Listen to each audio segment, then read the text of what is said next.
Hello, hello. I think we're recording. Yep. Are you ready? Yeah. Okay. So I know we promised a few things here. We promised going through the jars, which we will do. We also promised going through Vincent's stock market project that he did for his economics class. This is one thing that we started talking about some years ago when Vincent got his first stock. So we will touch on that afterwards. But I think without further ado, we will switch over here to the big screen and take it away. All right. So this is my stock market project. My name is Vincent, of course. You can see in the first slide. So the first company, well, before I start in the companies, what we did for this project is we would choose a certain number amount of companies to invest in. So we had to choose 7 at first. We would invest only in 6 because we would sell one of those and use the 7th one as another one that we sold from. Okay, I don't know where I'm going with this. A replacement. Yeah. Okay. My brain is fried. Mm-hmm. But after we do that, there is a few other things, which is choose the banking account that you want to save your money in that you set aside. Then you guys set aside exactly $1,000, at least for this assignment you had to, as an emergency fund if any accidents had happened or if anything bad happens. So we were given roughly around $17,000, and you'll see in later slides my bank account and the bank I chose to save my money in. You'll see what accident happened to me, because the odds were not in my favor. Well, actually, they were. Not in real life, though, right? No, not in real life. Okay. This is just all hypothetical. Okay. I didn't have actually $17,000. I wish, but anyways, the first company I chose is Amazon. I bought 16 shares of it, and another thing for these companies is that I state my reason for investing. So for Amazon, I invest in it because it's a reliable website to get the stuff that I want. For my second company that I chose to invest in is Toyota Motor. I bought 12 shares of that. I invested in this company because my mom actually has a Toyota and it's lasted her a long time and has good quality. It really does. Heard a lot of good things about Toyota too. But anyway, the third company is Costco. I bought 3 shares since, one share already cost enough. And I invested in this company specifically just because of the food sample stands they have there. And the food they have is good too. It's fun. I like it. Mm-hmm. Fourth company is Tesla. I bought 12 shares of that. I invest in it because I just like Elon Musk in general. Okay. And again, you can invest in the company for any reason you want to. Just for the assignment, you have to have a reason. That's all. No matter how simple it may be. Now, my fifth one is Sony. I don't act like this in the GIF that you see. No, I don't. No, I don't. You should have heard him earlier when he was playing his video games. It's a rare sight to see because I don't play my games that much. Anyways, I bought 26 shares of Sony since each share was less than $100. The reason why I invested in this is because I just like the PlayStation products they have, and I actually own one of the products and play my games on there, and it served me very well since when I was a young lad. The sixth and final company I invested in at initial investment is McDonald's. I bought 8 shares of McDonald's, and the reason why I invested in this company is because I like their food and because McDonald's is actually involved in real estate and owns a large amount of it all around the world, a lot of different countries. It's surprising the food that they have in like McDonald's in different countries too. Yeah, they're international. Oh yeah. Now, as I mentioned earlier, there's an emergency fund and savings. This one is the emergency fund, and yes, there is an oops, as my economics teacher calls it. So as you can see here, this paragraph basically describes that I decided to practice backing out my parents' driveway with my parents' car. My parents are also with me in the car, and when I backed out of the driveway at some point, I heard a muffled crying and crinkling sound and realized I had backed over grandma bikes a lot. Oh no. Oh no. Thank God she's a fake person. At least I know of.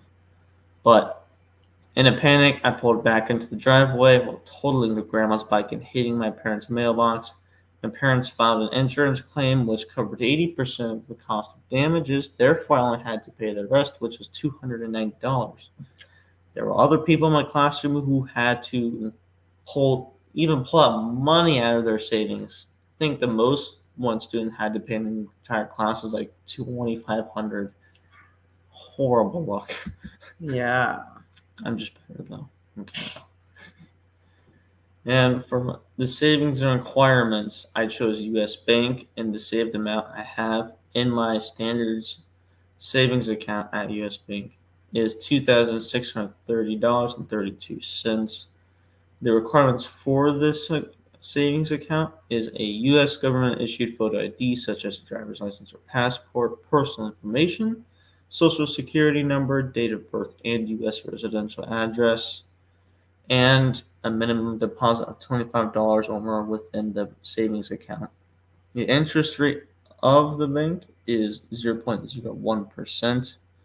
But the benefits of all this is that the monthly $4 fee can be waived by maintaining a daily minimum of $300 in the savings account and have a collected balance of $1,000 per month. Another benefit is fraud protection and $0 transaction fee at U.S. Bank ATMs. So I like that. Now for the fun money.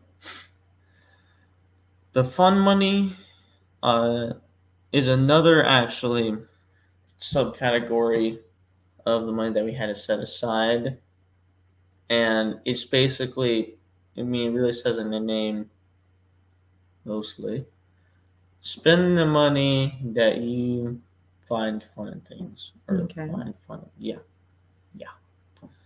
So my first thing I bought with that fun money was, well, in short, a grand piano set. It's basically it. A few other stuff with it. I don't even know most of it, but I'm a piano guy, so I love pianos.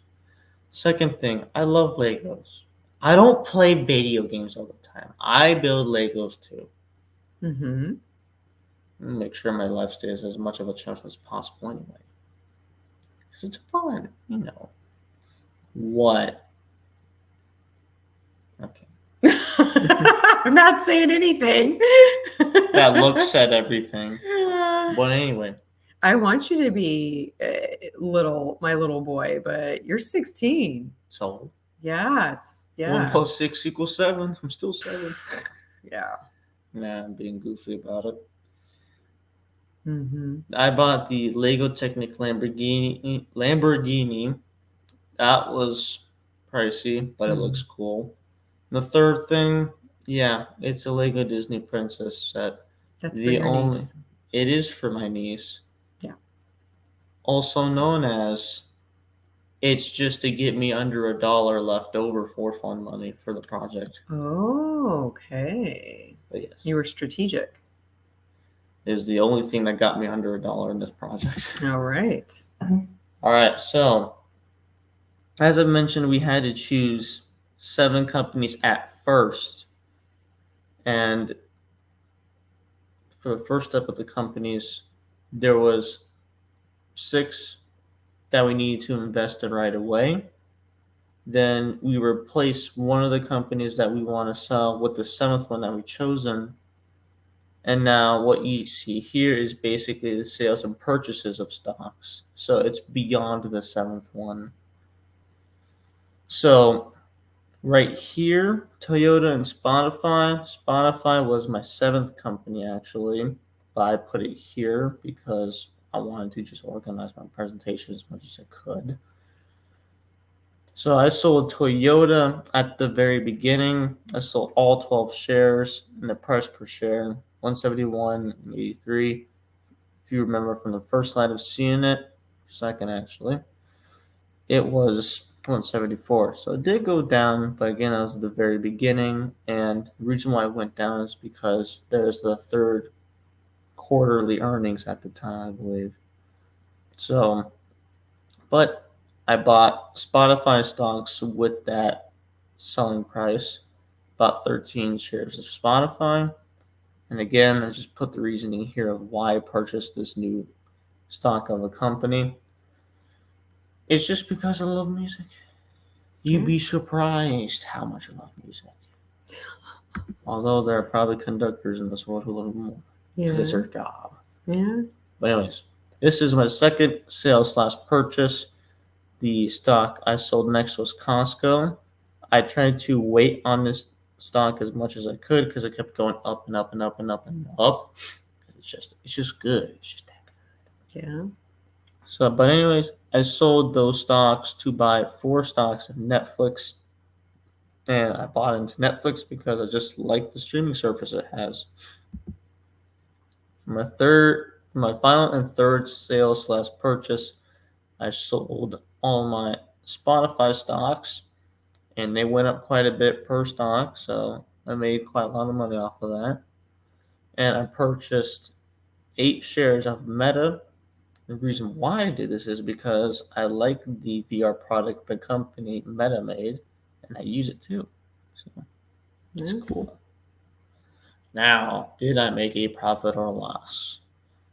Total sale price is $14,358.14. Total invested, which is just the money itself that I put into the stock market, which is $12,595.12.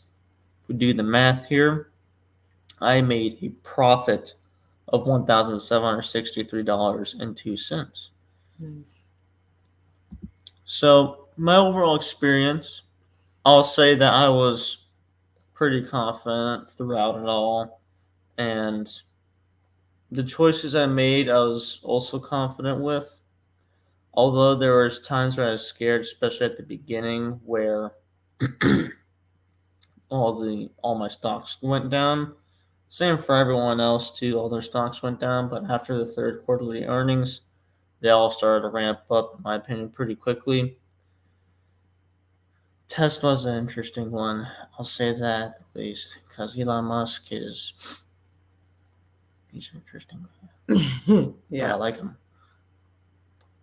Anyway, point being is that after all the rises and up and downs of those stocks, and after selling them, I made quite a decent profit and I was happy with it. If I were to invest again in a stock market project, I would do it alone since this experience went well. The reason why I put that at the end is because one of the questions or the suggestive questions on the project was, explain your experience of the project and state at the end of it or at some point whether if you were to hire a stockbroker for the next time you do it or not.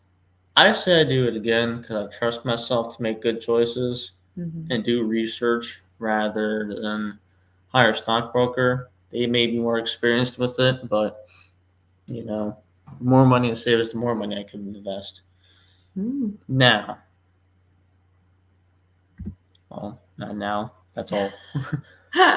But one quick important thing to learn about this is that, in my opinion, even though I made $1,763 and a few cents, that was it took from the time from mid-October to I'd say around the end of December. That is like 2 months right there just to make like $1,700. And not only that, but there were people with their projects that they made like $1,000 losses in Wow. those 2 months. So it goes to show that the stock market can be really unpredictable. You have to be very lucky. Yeah. And plus, even if you were lucky, it would take that long for you to get lucky with the money. So that's why I wanted to show my stock market, is because yes, even though I didn't make a profit, it took me 2 months of strategic planning and selling and purchasing stocks from different companies at the time, and doing my research too, actually, on all of them, see what was going on with each of them, what happened, and why they went up or down. Mm-hmm. And stock market's not reliable. The best way to go about investing your money would be real estate, Why do you say that? because you have more control over what you invest in real estate. You can't control the rises or the declines in the stock market project. Well, not even in the project, but right, because that's Yeah. based on reality. You Yeah. guys were so. How often were you looking at the stocks? We had to track the price of our stocks for each company that we had down every Monday and Friday at previous close. Okay, so you're looking at it every week. Okay. Yeah. So, so just to go through some of the basics or some of the things that came up, because I didn't want to interrupt you. You did an excellent job, by the way. Thank you. Thank you. Yes. Okay. So we have number of shares. So shares, or another term is stock, which we've been saying, and that is something that represents some ownership in a company that is publicly traded. And they're publicly traded on the New York Stock Exchange. That's one that everybody is pretty familiar with, right? Wall Street, New York Stock Exchange. What's the other one? And did you guys have to look at that one, or which exchanges were you looking at? We were looking at the New York Stock Exchange. Okay. And NASDAQ. NASDAQ, that's the other one. Those are the only two that we were allowed to do. All right. So you have stocks or shares. It represents ownership. And, a company could have thousands or millions of shares outstanding, meaning those shares are out there, somebody owns them. And when you own the share, then you are a shareholder, right? Or stockholder is another way to frame it.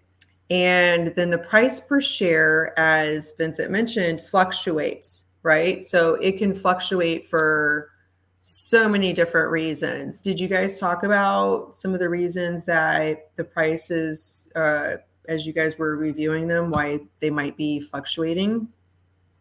Well, there was the quarterly earnings at around October, November, which did make some of the stocks go down. But then after that, they went up. Tesla is a prime example of ups and downs, because I was especially looking at that one. The day right before we all had to sell our stocks, it was $251.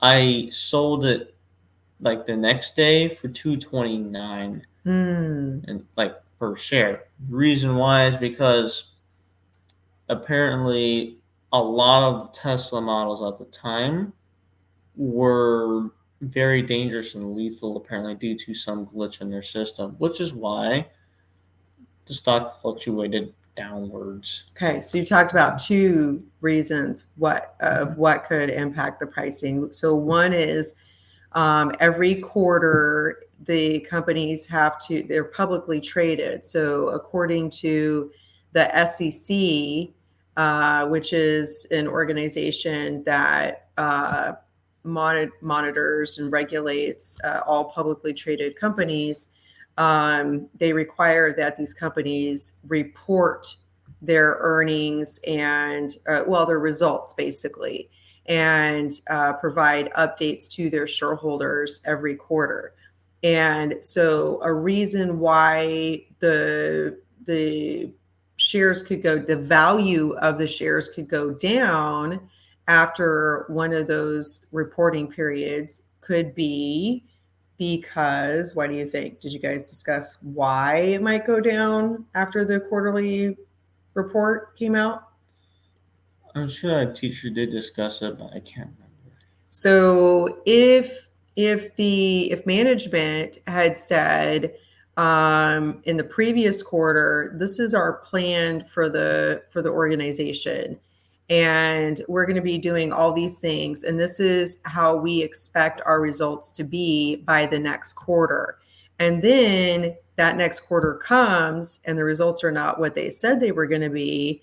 Now people are not as confident in management, and they might say, you're not performing the way that you said you were going to perform, so we're going to sell.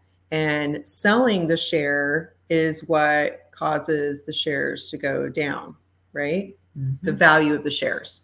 So another thing, so you mentioned Tesla, and they've been all over the news for various reasons. One of the reasons is because a lot has come out about some of their models not being safe. Not just not being safe, but like they're not keeping the charge as long as regular vehicles that use gas only. And so the confidence in that product has gone down a bit, right? But then there's also Elon Musk, who has been saying some controversial things. And whether you agree or disagree, we're not going there. But people that may not like what he has to say or has said or done with his other companies, like X, formerly known as Twitter, mm-hmm. They might decide that they don't want to own Tesla shares either because of what they think of him personally, because of what he's doing with other entities that he owns.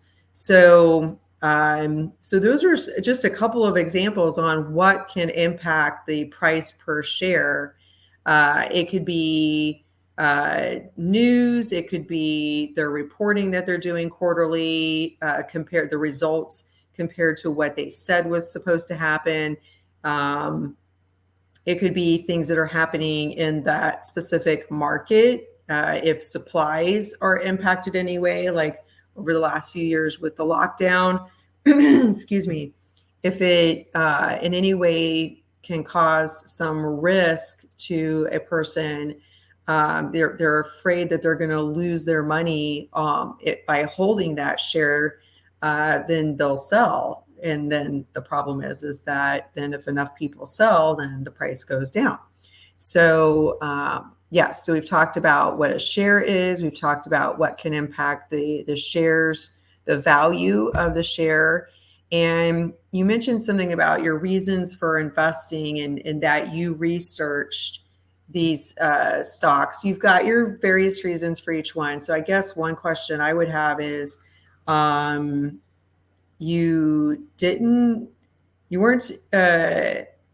not concerned about having a broker to use or a financial analyst. You would prefer to do it on your own. Do you think, and you also mentioned real estate, do you think that you would want to put money into the stock market now, having gone through this project, or what does that look like to you? I would not put money in the stock market at all. Okay. I really wouldn't. Prefer real estate. Okay. And you had mentioned with real estate, McDonald's actually owns a lot of real estate. I think I remember reading at one point, it might have been an article where the CEO was asked, he was speaking with a group of entrepreneurs, I think it was, and he asked them, "What do you think McDonald's is in the business of doing?" And everybody thought that was like a really dumb question. It was so obvious. Of course, it's selling fast food. And after some time passed, and people were really trying to like figure out what is he getting at, he finally said, "Real estate. We own the most real estate worldwide." Now I could be quoting him incorrectly. I might be exaggerating that. It might not be the most real estate of any organization. I might have that wrong. So don't quote me on that. But the key was that they really do spend a lot of their strategic planning on where they're buying the properties. They're not leasing, they're buying these properties, and yeah, they franchise. But if you take into account every franchise in the world and where those McDonald's are located, that land is what they own. And so that was pretty amazing to hear and see. So it's a big part of why they're successful, is that they've got good assets, right? It's not just the restaurant business, because I don't know if you guys know this, but the restaurant business is like one of the worst businesses to be in. Usually restaurants fail, I think, within the first couple of years. And if not within the first couple of years, I think it's like within 5 years. It's very cutthroat industry to be in. And they've lasted a very long time. So I think one other thing I would mention is the U.S. Bank. This is pretty typical as far as the requirements to open an account. One thing that I would just clarify is if you are wanting to help your children open up their first account, you can do that with them. And they call it like a student account. So obviously your student's not going to have a driver's license and may not even have a passport, but they don't need that for you to open the account for them. And yeah, the interest rate is so sad, 0.01%. But it's a good placeholder for when we start talking about the jars and putting your money in different buckets or different jars, if you will. So just keep a little mental note of that. I think it's great to open the account. In fact, you might get to where you're going to open multiple accounts for your child. So just keep that in mind. I think that's it as far as what I had to add to this. Anything else you could think of? No, I don't think so. Okay. So we hope that you got a lot of value out of this, learning a little bit about stocks and the stock market, and a little bit about the difference between stock market and real estate. I don't know that we really elaborated on that this time. Maybe we could do that next time. And if you like what you're seeing here and you want to see more and hear more, definitely comment. Let us know what your thoughts are. We are open to suggestions as we take you on our journey. So thank you so much. Have a good night.